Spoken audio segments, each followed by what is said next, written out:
Step onto a Jamaican construction site and you might wonder, what's with all the Chinese workers?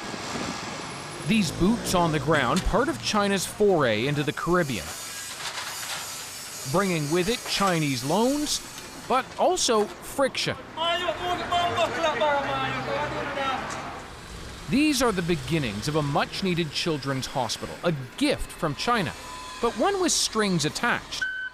It's their contractor, up to 50% their workers, leaving many in the local industry cut out. At sites across Jamaica, it's often like that, except it's usually a loan, a big one. So they're doing a number of buildings looking very similar to that one.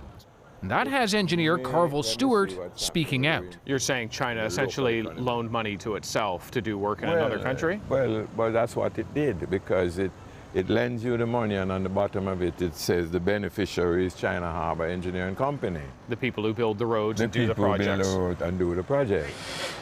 While the infrastructure is needed, the added debt, he says, is not, especially if China's investment doesn't improve the economy in the long run. We will be seeking funds to repay those loans later on without having had the opportunity for the economy to earn from those funds.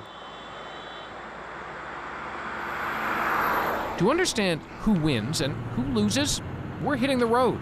Jamaica borrowed $700 million to have a Chinese state-owned firm build this toll highway. 1,000 Chinese were imported to do the work alongside Jamaicans. It's also the first pillar we see of China's strategic plan, an outlet for their labor. And it's hard for Jamaica to say no to China. A country full of dilapidated roads and a government too broke to fix them all. So locals hustle to collect money to pay for cement and do the work themselves. It's important how we do it. To put it in perspective, we're heading to meet one of Jamaica's most senior statesmen. Ambassador. Good morning. How are you? Very good. Thank you Pleasure. very much. Very good to meet you. We'll get you right Richard Bernal was Jamaica's ambassador to Washington, now runs a global center at its main university. I know there are cases in other developing countries where they bring in a lot of their own workers.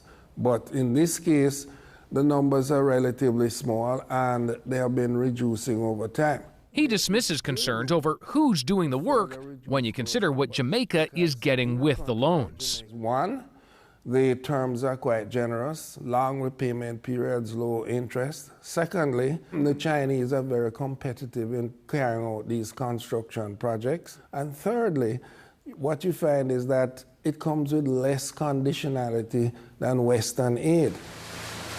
But in return for its money, China is looking for influence and opportunity. And that is all about location. So this is Little Goat Island? Yes, it is. Goat Island sits directly north of the strategically critical Panama Canal. Yes. And this is where the Jamaican government agreed to allow the Chinese to build a huge port. This is where they want to build a port. But when Ingrid Parchment heard about it, she knew it had to be stopped. I thought, why are we giving away one of our major resources to somebody because they have an idea? Why aren't we protecting for us what we need? She leads a group responsible for coastal conservation. What was it that concerned you in particular? I think the idea that they were going to be leveling the island, removing all of the trees, which is habitat for birds, and also the mangroves in particular, which are where the baby fish and crabs grow. We'd also have been doing a lot of dredging. And the dredging would mean that all of the seagrass, all of that lovely starfish you saw coming, etc., all of that would be lost as well. But not everyone had a problem. I think there were mixed responses. Persons thought there's an opportunity for employment. Others thought maybe they would be using their boats to carry material back and forth.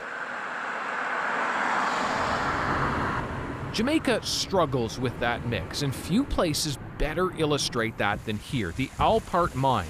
Another pillar for China is access to the Caribbean's resources. This mine lay dormant for years, but China needs aluminum, and the bauxite they process here is a key ingredient.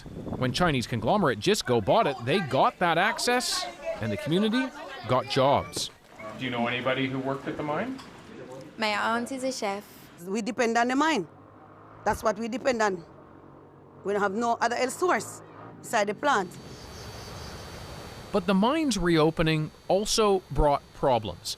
Last month, it shut down for an upgrade, pushing many back out to unemployment. But not before Jamaica's environmental regulator issued 16 enforcement orders against Gisco. The source of the problem? This vast residue disposal area. It was blamed for causing serious environmental and human health issues in the neighboring community. Actually, a mile from the mud lake, and it's really disturbing me.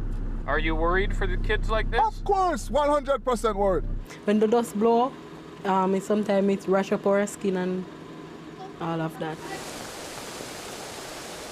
These are legitimate concerns, but they aren't new ones, says Ambassador Bernal. I'm not saying they haven't broken some laws, but guess what? The residue from bauxite plants have been here since they were established 50 years ago by Canadians and American firms.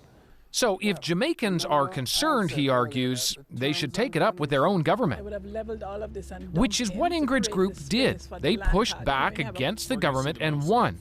Plans for the port on Goat Island? Cancelled. One of the things we were fearful of is that if you allowed for this, then what next?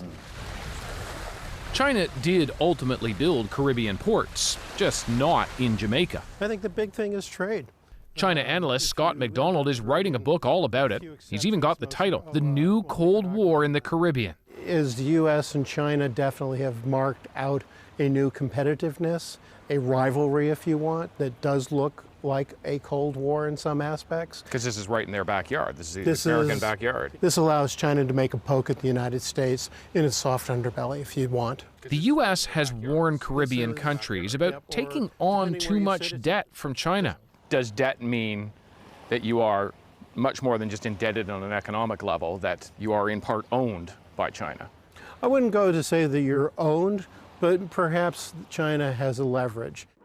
China has enough sway that Jamaica's Prime Minister just visited Beijing, but soon after announced a pause in any new borrowing, shifting more towards public and private investment. Jamaicans are now among more than 4 billion people globally touched by China's involvement beyond its own borders.